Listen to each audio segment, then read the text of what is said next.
To new TV Telugu. నటసింహ నందమూరి బాలకృష్ణ, దర్శకుడు గోపీచంద్ మలినేనిల హిట్ కాంబినేషన్ మరోసారి రిపీట్ కాబోతుంది. బ్లాక్ బస్టర్ చిత్రం వీరసింహారెడ్డి ఘన విజయం తర్వాత ఈ ఇద్దరు కలిసి రెండో చిత్రం చేయబోతున్న విషయం తెలిసిందే. NBK 111 అంటూ రాబోతున్న ఈ ప్రాజెక్ట్ నవంబర్ 26న పూజా కార్యక్రమాలు జరుపుకోబోతోంది. ఈ సందర్భంగా మూవీ నుంచి కథానాయికను పరిచయం చేశారు మేకర్స్.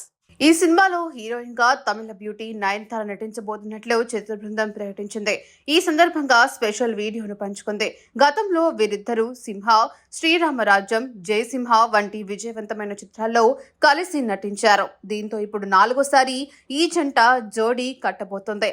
ఇది చరిత్ర, వర్తమానం మేళవింపుగా సాగే ఒక శక్తివంతమైన యాక్షన్ డ్రామాగా రూపొందనుంది. ఇందులో బాలకృష్ణ 2 విభిన్న కోణాల్లో కనిపించనున్నట్లు సమాచారం. ముఖ్యంగా ఒక పాత్రలో రాజుగా అలరించనున్నారని సమాచారం. ఈ పాత్ర బాలయ్య అభిమానులకు పెద్ద విందు కానుంది. ఈ భారీ యాక్షన్ డ్రామాను వృద్ధి సినిమాస్ పతాకంపై వెంకట సతీష్ కిలారు నిర్మిస్తున్నారు.